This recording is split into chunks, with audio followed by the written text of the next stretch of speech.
The heat hit my chest before I even heard the splash. Scalding black coffee soaked through my silk blouse. It turned into a wet, dark rag against my skin. I stood there, stunned. My heart was racing, but I didn't move. The girl holding the cup didn't even blink. She just watched the liquid drip onto my expensive shoes. Then she smiled. It wasn't a nice smile. It was the look of someone who knew they were untouchable. "Oops," she said. She wasn't looking at me. She was looking at her phone. She was holding it up like a mirror. I realized she was filming. "My husband is the CEO," she whispered to the camera. The lobby went dead silent. The line at the reception desk stopped moving. Someone let out a nervous laugh, then they choked it back. The girl had a neon pink badge. It said, "Special Assistant." She lifted her chin like a queen. She looked at me like I was a smudge on her windshield. "Sterling Thorne," she sneered. "Don't act like you haven't heard the name." I stood there with coffee dripping down my sleeve. The smell was bitter and burnt. Something quiet locked into place inside me. Look, there was a reason no one moved to help. I had been in London for 5 years. I was running our European division. This was my first day back at headquarters. I didn't make an announcement. To these new faces, Meredith Thorne was just a legend. My name was at the bottom of a financial report. They didn't recognize the woman standing here, the one with a stained shirt. I am 50 years old. I spent 21 years building this firm. We started in a damp, dark basement. Now we are in this glass tower. I realized something while standing there, soaked and sticky. If I screamed, I'd lose. If I slapped her, she'd get exactly what she wanted. She wanted attention. She wanted a scene for her followers. "Watch where you're standing," she told her phone. She angled the camera to get my ruined blouse. Some people just don't belong in executive spaces. The security guards shifted their weight. They didn't move, they were terrified. The receptionist stared at the floor. The intern leaned closer. Her eyes flicked to my face, waiting. She was waiting for me to break. She was waiting for the old lady to lose her mind. "Are you deaf?" she asked. She snapped her pink bubble gum. "Pop." I said, "Move, you're blocking the light." I looked at her, really looked at her. She was young, maybe 22. She was wearing a dress that cost a fortune, and that ring on her finger. It was a 3-carat diamond. I've seen that ring before. I bought it for myself 10 years ago. It went missing from my jewelry box. That happened right before I moved to London. "You're Sterling's wife?" I asked. My voice was calm, too calm. "That's right," she said. She tucked a strand of hair behind her ear. "So if you want to keep your little job, get out." I checked the clock on the wall. It was 8:45 in the morning. By noon, her world was going to end.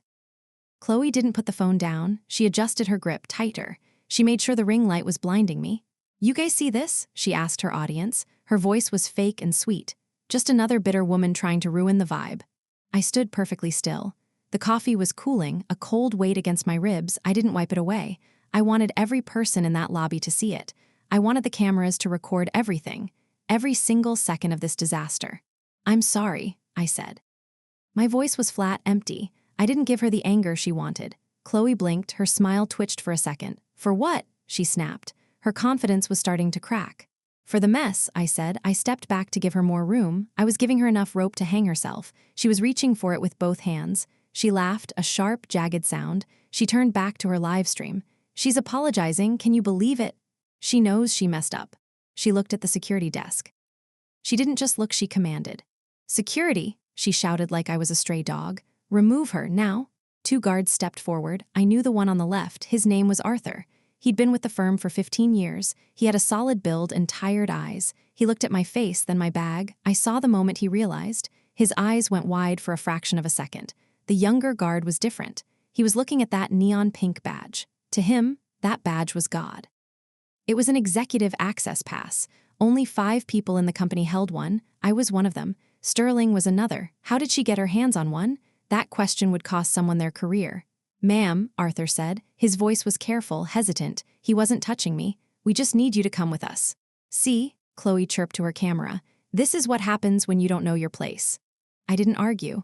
I didn't tell Arthur I approved his pension fund. 3 years ago, I signed the papers. I just nodded. "Do your job," Chloe snapped at the guards. She was frustrated because I wasn't screaming. "Or I'll make sure you're fired today. My husband doesn't keep useless people around." The younger guard straightened up. Protocol kicked in. He moved to clear a path toward the exit.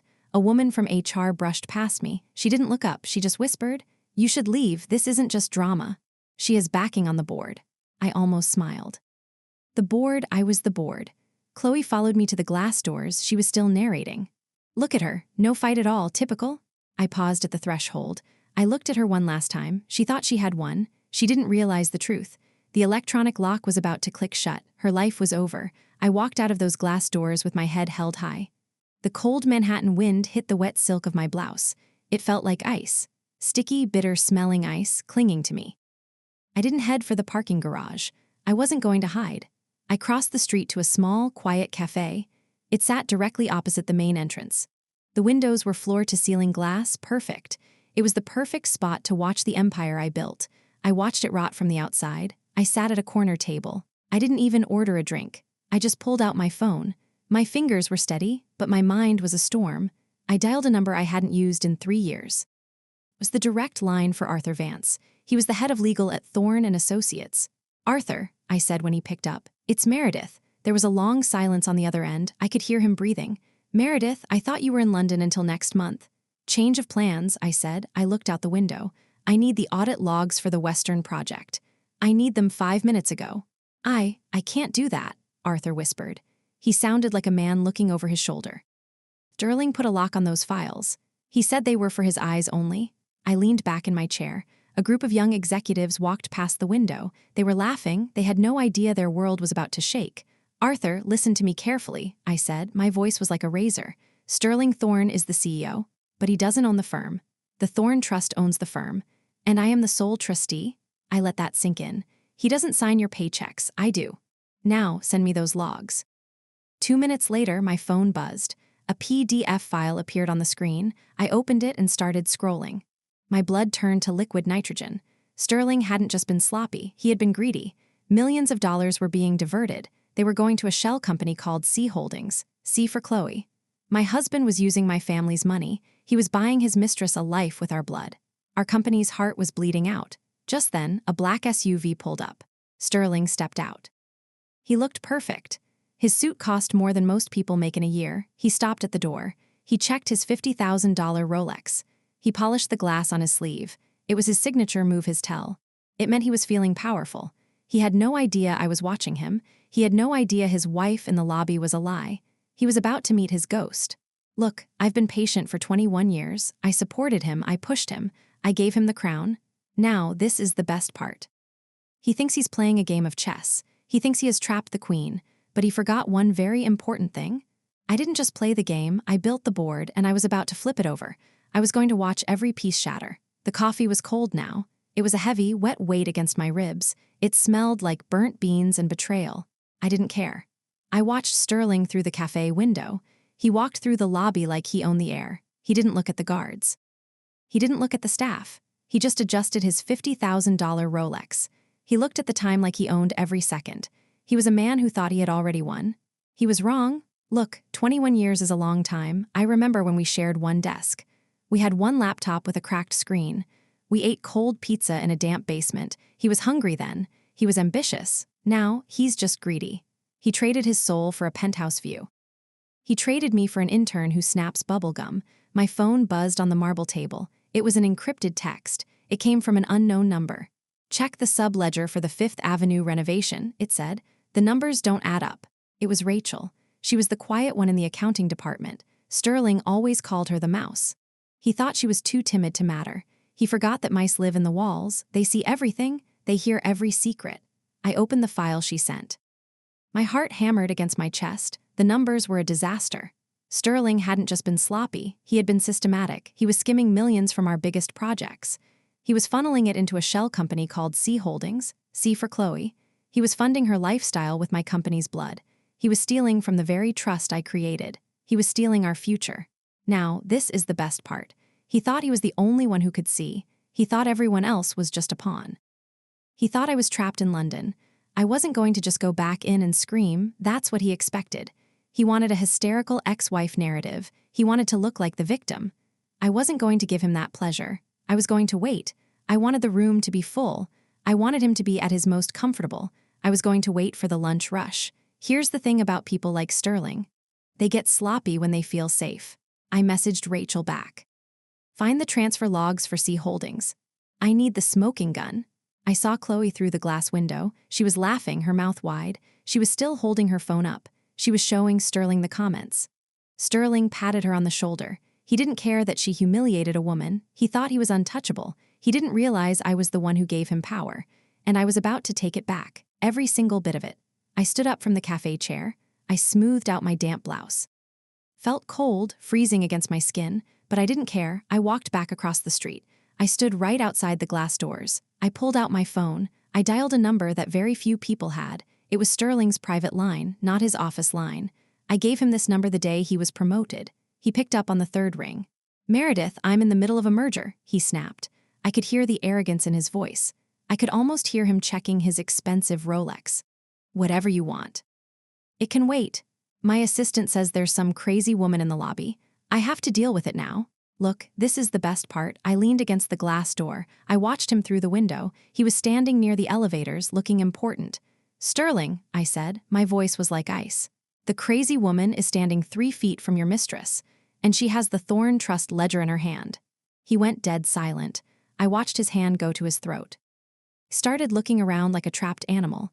His eyes landed on the glass doors. He saw me. "You're in London," he hissed. He turned his back to the room. "I'm in the lobby, Sterling," I replied. "You have 10 minutes before I send this to the board. 10 minutes before they see the money trail." "Meredith, let's be reasonable," he whispered. The arrogance was gone. Now he sounded small. "We can talk about this in private. I'll come down, we'll go to lunch. Lunch is for people who haven't been robbed. You have 9 minutes now. Tell your wife to stop her live stream. Because if the board sees her diamond ring, they won't just fire you. They'll bury you." Sterling's face turned a pale shade of gray. He looked at Chloe. She was laughing at something a commenter said. She had no idea her world was ending. Now, here's the thing about power. It's like a glass tower. It looks strong until someone throws a stone. Sterling thought he was the architect. He forgot that I poured the foundation. 9 minutes, Sterling," I said. I hung up the phone. I walked back into the lobby. The security guard saw me coming. Arthur, the older guard, stepped aside. He didn't say a word. He just nodded he knew. The younger guard tried to move toward me, but Arthur put a hand on his shoulder. He shook his head slowly. I walked straight toward Chloe. She saw me and rolled her eyes. "Back for more?" she asked her camera. "The old lady just can't take a hint." I didn't say a word. I just stood there and waited. The elevator chimes, a bright, sharp sound. It cuts through the heavy tension in the lobby. The doors slide open. Sterling Thorne steps out, looking every bit the CEO. His suit is tailored perfectly. His hair is without a single flaw. He is the very image of success. He doesn't look at me first. He looks straight at Chloe. She is still holding her phone up. She is still livestreaming to her thousands of fans. She gives him a little wave and a pouty lip. "Sterling, finally," she whines. "This woman is being so difficult. She won't move out of my light." Sterling turns to me, his jaw set. He adjusts his silver cufflinks. Then he does it again. He checks his gold Rolex, his nervous habit. He looks at the time, then he looks at me with eyes like stones. There is no recognition in his face. There is no "hello, Meredith." There is just pure, cold annoyance. "Meredith," he says, his voice low.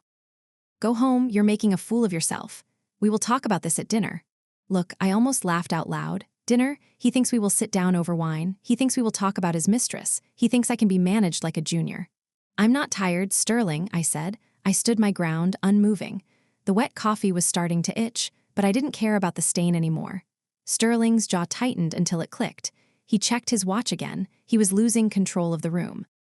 The lobby was full of people now. They were watching the CEO argue. They were watching the ruined shirt. "Don't do this here," he hissed. He stepped closer, trying to tower over me. "I am the CEO of this firm. If I tell you to leave, you leave." Chloe chimed in with a fake laugh. "Yeah, leave, you're ruining my stream. Everyone thinks you're a total Karen." She snapped her pink bubble gum. Pop. Now, this is the best part. I didn't get angry or scream. I just pulled out my own phone. I held it up for him to see. "The board isn't coming for lunch, Sterling. They are already here." He frowned, his eyes darting. "What are you talking about?" I sent them the link to the stream. All 12 of them are watching. They've been watching for 5 minutes. They saw the coffee, Sterling. They heard her claim to be your wife, and they are watching you right now. They are watching you bully the primary trustee. Sterling's hand went to his throat. He looked at Chloe's phone camera. He realized it was pointed right at him. He realized she had broadcasted his suicide. His professional life was bleeding out live. The mask finally slipped. The composed CEO was gone. He looked like a man meeting his executioner. "You wouldn't," he whispered. But his eyes said he knew. He knew I already had. I didn't use my cell phone this time. I walked straight to the reception desk. I reached over and picked up the heavy, black internal line. This is the phone that only connects to the top floor. The receptionist tried to stop me. She reached for the handset. I just looked at her. My eyes were cold. She froze in place. She saw something in my face that told her to retreat. Sterling lunged for the phone. He was sweating now. I could see the beads of moisture on his forehead. His expensive suit looked tight. It was like the fabric was choking him. He reached out to grab my arm. He was going to try to force the phone away. But Arthur stepped in. He didn't say a word. He didn't have to. He just stood like a stone wall between us. He stood between the CEO and the truth. Sterling crashed into him and bounced back. He looked shocked. He realized the people he paid were gone. They were no longer on his side. The line clicked open, finally. A deep, confused voice answered. It was Harrison, the board chair. "Who is this?" he asked. "This line is for emergencies only." I didn't hesitate. "It's Meredith Thorne Harrison," I said. I kept my voice steady. "Turn on the lobby feed right now. I believe you're witnessing a breach, Harrison. The public scandal clause is active in real time." There was a long silence. I could hear Harrison typing. Then I heard him gasp. It was audible. "Meredith, we thought you were in London. What on earth is happening?" "Sterling is having a midlife crisis," I said. I looked right at Sterling. "And he's doing it with company funds. He is doing it with a live stream. I am invoking my rights as primary trustee. I am calling for an immediate emergency meeting. I am suspending Sterling Thorne's executive access, effective immediately. Here's the thing about a house of cards. You don't need to kick it over. You just need to pull one single, tiny piece. Pull from the bottom. For Sterling, that piece was me." Sterling stopped moving. He looked at the phone in my hand. It was like a live grenade. "Meredith, don't," he whispered. His voice cracked. The arrogance was completely gone. It was too late for apologies. I wasn't his wife anymore. I wasn't his partner. I was his boss. I was firing him in front of his audience. Chloe was still filming. She didn't understand what was happening. She thought Sterling was just upset. She thought I was just being mean. "Sterling, tell her," she yelled. "Tell her who I am." Sterling didn't even look at her. He looked like a man who had seen a ghost. He looked at the security guards. He looked at the staff. Everyone was staring at him. He wasn't the powerful CEO anymore. He was just a man in a ruined suit, a man who had been caught. Now, this is the best part. The younger guard looked at Sterling, then he looked at me. He saw the shift in power. He stepped back. He chose the winning side. I didn't take the private elevator. I wanted everyone to see this. I made Sterling walk through the middle of the office. Every architect and designer stopped working. They watched their high-powered CEO follow me. He looked like a dog caught chewing the rug. It was a slow, heavy walk of shame. Sterling tried to keep his head up. He tried to look like he was in charge, but he was sweating through his expensive shirt. We reached the boardroom. The air inside was freezing, like a meat locker. Harrison's face was already on the massive monitor. He is the board chair. He has seen a lot in 40 years, but he looked disgusted. He wasn't looking at Sterling. He was looking at the dark, ugly stain on my chest. Sterling sat down at the head of the table. He did it out of habit. He reached out and checked his gold Rolex. He polished the glass on his sleeve. It was a reflex now. He was trying to find his ground. "Harrison," Sterling started, his voice a dry croak, "this is a misunderstanding. Meredith is she's emotional." Harrison didn't even blink. He held up a thick red folder. "Page 7, Sterling," he said. His voice was flat, like a guillotine dropping. "The public scandal clause. You didn't just have a lapse in judgment. You turned our lobby into a circus. You let an intern live stream an assault on the primary trustee of this firm." Sterling's hand froze on his watch. He looked like he'd been punched in the gut. "I can fix it," he whispered. "We can issue a statement." Now, here's the thing. Sterling still thought he had a job. He still thought he had a future. He didn't realize the foundation had been bulldozed. "There is no statement," I said. I didn't sit down. I stood at the end of the table. "I have initiated the asset freeze on the project, and I notified the bank about the transfers." Sterling looked at me, really looked at me. For the first time, he saw the truth. He saw the woman who actually built this company. He saw the person who signed his papers. And he saw the person signing his exit. Now, this is the best part. I didn't even have to fire him. I just slid a black tablet across the table. On the screen was a single icon. It was his executive profile. I tapped it once. A soft chime echoed in the room. I looked out the glass wall. Down in the lobby, his name disappeared. His executive access badge didn't just turn off. It turned red, the color of a warning. In our building, a red badge means you're an intruder. It means you are a liability. Sterling reached for his badge. He touched the plastic. It was dead. He was officially a stranger in his own office. Sterling's eyes darted to the screen. "You can't do this, Meredith," he hissed. "We have a history." "We had a history," I corrected him. "Then you traded it for a live stream." Harrison cleared his throat. "Sterling, security will meet you at your desk. Your Rolex stays. Since you breached the clause, it is reclaimed." Sterling looked down at his bare wrist. He looked like he wanted to cry. He had lost his toy. "Look," I said, leaning over the table. "You thought I was the myth. You thought I was just a name. Well, now you know. I am the reality. And reality is harder than a live stream." Sterling stood up. He didn't say another word. He walked toward the door. 2 guards were already waiting. They weren't smiling. They pointed him toward the exit. The door opened. Sterling couldn't even reach the handle. Rachel walked into the freezing room. She held a battered laptop, her shield. She wasn't the mouse anymore. She was a hunter. Her eyes were hard and fixed on the prize. She didn't speak to Sterling. She didn't acknowledge his existence at all. She didn't look at the board members. She plugged her laptop into the screen. The 8K monitor flickered for a second. Then, it showed the truth in high definition. It showed the Fifth Avenue project subledger.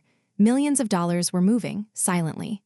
Small, untraceable increments flowing like a river, all of it going to C Holdings. The timestamps were the most damning part. Every transfer matched Chloe's luxury shopping hauls. She was broadcasting my company's death live. Every diamond ring was a stolen dollar. Every car was a bribe, plain and simple. Sterling's face turned a sickly shade of green. He looked at the screen, then Rachel. He tried to laugh it off. It came out as a jagged wheeze. "This is fabricated," he choked out. "Rachel is just a disgruntled little employee. She is framing me, Harrison. She and Meredith are in this together." His hands were shaking hard now. He had to hide them under the table. He couldn't look at the board chair. He knew the game was over. "Look, here's the thing about loyalty. You can't buy it with a bonus." Sterling thought he could rent it with money. He thought people like Rachel didn't matter. He thought they were just office furniture. He was wrong. The quiet ones keep the best records. They see the rot before anyone else. They wait for the right moment to strike. "Numbers don't lie, Sterling," Harrison said. His voice was cold like Arctic iron. "And neither does the district attorney." Sterling's head snapped up. "The what?" he asked, breathless. Now this is the best part. I leaned back, checking my phone. I called the district attorney 2 hours ago. They were waiting for Rachel's signal. The final encrypted logs are uploaded now. Then the sirens started. They were faint at first, then loud. They rattled the boardroom glass. Sterling looked at the door, panicked. He wanted to run, but there was nowhere to go. He was trapped on the 50th floor. He was just a man waiting. He was waiting for the end. He was waiting for the handcuffs. His legacy was burning to ASHES. He looked at the empty spot on his wrist. The Rolex was gone, reclaimed by the firm. He was stripped bare, right in public. This is how an empire falls. It doesn't go out with a bang. It goes out with a click and a siren. The elevator doors opened with a heavy thud. 2 uniformed officers stepped out of the lift. They didn't care about the expensive art. They walked straight to the head of the table. The sound of the handcuffs clicking was beautiful. It was louder than any speech Sterling ever gave. It was the sound of reality finally catching up. "Sterling Thorne?" the lead officer asked. Sterling didn't answer. He couldn't. His face was the color of old paper. "You're under arrest for grand larceny and embezzlement of company trust funds." Sterling looked at me. He looked pathetic. He didn't look like a powerful CEO. He looked small. He looked like a thief without a shadow. He tried to cover his bare wrist. The spot where his watch used to be was empty. Chloe realized what was happening, finally. She jumped up and started screaming at them. "You can't do this. He's my husband. We're famous. I'm live right now." The officer grabbed her phone out of her hand. He clicked it off and dropped it into a bag. "Ma'am, sit down," he said like gravel, "or you'll be joining him for obstruction." Chloe collapsed into her chair, broken. Her pink bubblegum popped one last time pop. She looked at me for help. I didn't give her the chance to speak. "He's not your husband, Chloe," I said. "He's a defendant. And you're just a witness to a crime. I hope your followers enjoy the MUGSHOT. It's going to be your best engagement yet." They led Sterling out of the room. Didn't look back. He was finished. Every employee was standing by the glass walls. They watched their CEO get pushed into a car. It was the middle of a Monday afternoon. The lobby was silent. For the first time, I could finally breathe. I stayed in the boardroom for an hour. I looked at the files Rachel left behind. Then I called the cleaning crew. "There's a stain by the front desk," I said. "It's bitter and it's black. I want it gone right now. I want this building to smell like fresh starts. I want it to smell like clean floors." Here's the thing about power. You don't have to scream to prove it. You don't have to live stream your life. You just have to be the one standing. I signed the divorce papers that night. My hand didn't shake, it was firm. I felt like I had finally taken out the trash. The Thorn Trust was secure. The firm was back in my hands. My name was no longer just a legend. It was the only name that mattered. 21 years is a long time. It's long enough to build a legacy, and it's long enough to burn a bridge. Sterling Thorn thought he could replace me. He thought he could use my money. He forgot the most important rule. I'm the one who writes the checks, and I just wrote his last one. I'm Meredith Thorn, and I'm just getting started.